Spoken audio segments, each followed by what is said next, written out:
Hello, I'm Nathaniel Smith, and today I'm doing a movie review of The Silver Chair.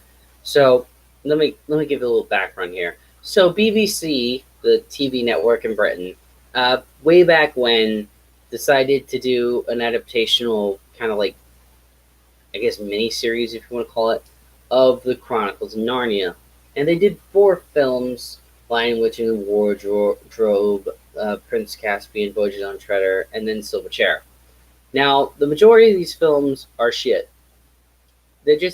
I'm sorry, but they're shit. They're terrible effects and direction, and just it's bad. It's really, really, really bad.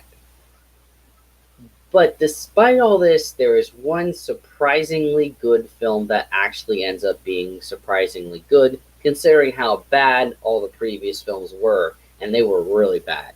Trust me. Just like just try to look up a few minutes of Lion, Witch, and Wardrobe film, like the fight or something like that. You'll see what I'm talking about. Trust me, it was bad. But yeah, the one surprisingly mostly good movie that ends up happening that actually works overall incredibly effectively, considering, is strangely enough the last one, The Silver Chair. Now, I think there's a couple of reasons why this one works more than the others, at least the majority of it.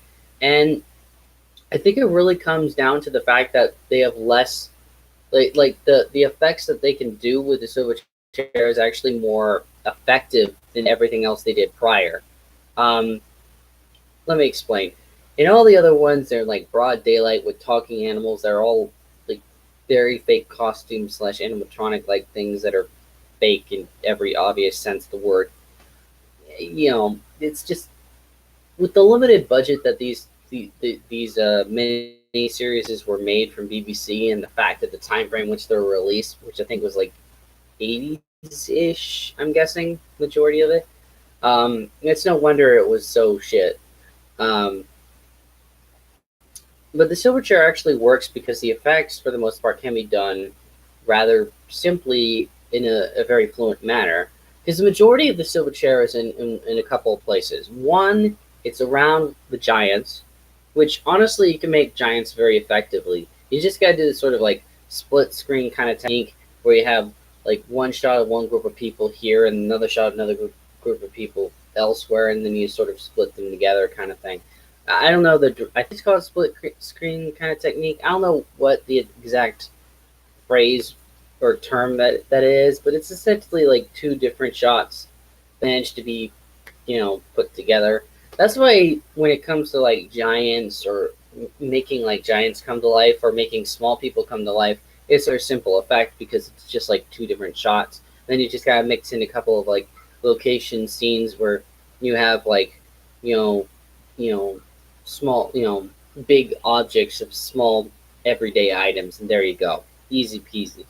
And you can do this pretty cost effectively, and that's why I think the majority of the Silver Chair manages to work, is because most of the effects is just them dealing with giants, which you can easily do in a pretty authentic manner. You can make giants come to life pretty easily. Um, and then the other half with the underworld creatures, although the underworld creatures are very fantastic, and of course the underworld creatures in this movie, they're wearing these obvious rubbery suits and so on.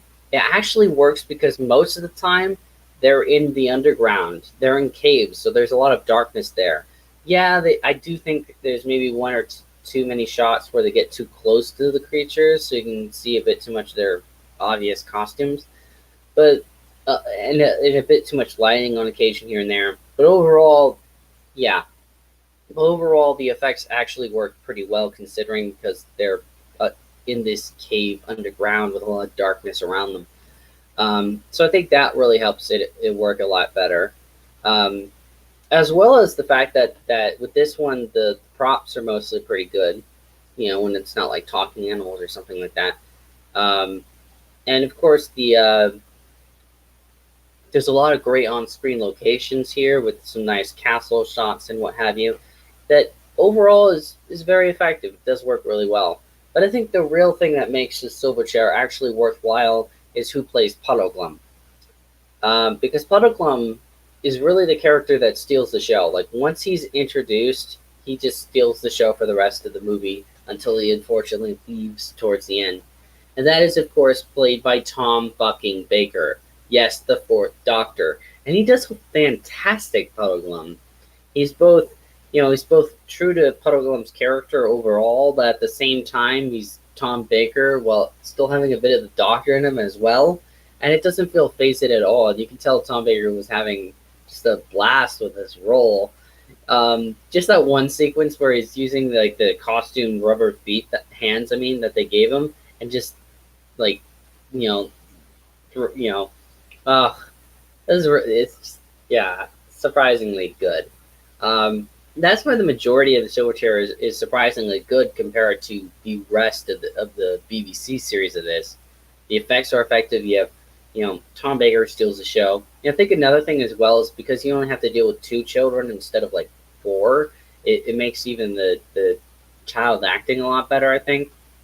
Also, we gotta give props to the actor who played the Prince, Prince Rilian, because the actor who played him did a really good job. He does work in that good, honest, noble guy kind of way, but he works incredibly well as that villain character too. That's kind of all out there and crazy.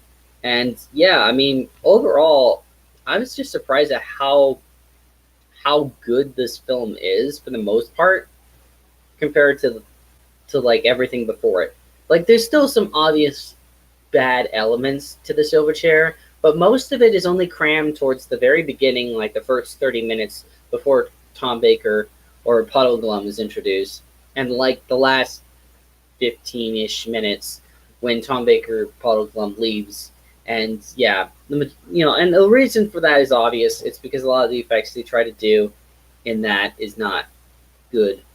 In fact, I think that's the one kind of sad thing when it comes to the Silverchair. I think they could have done a great, even excellent adaptation of the Silverchair if they're willing to make proper changes for the limitations that they had in the making of this miniseries, like cutting out that unnecessary sequence with the dragon, cutting out that weird dream with Aslan, which just looks really wonky, to say the least, and also reworking the sequences with the creatures that help um, the creatures that help Jill and Eustace. They should have changed it from owls to something else, like dwarves or something. I know it's not in the book that way, but again, they have a limited amount of budget here with a limited amount of special effects.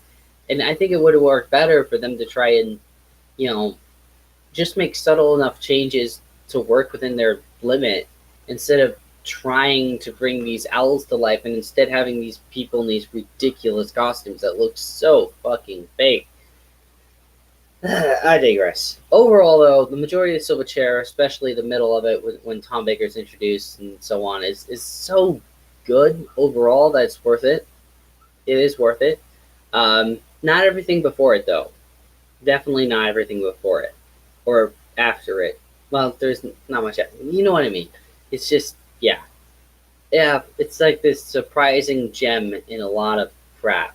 So, yeah, it's interesting to discuss. And yeah, I'm done now. Bye. Bye.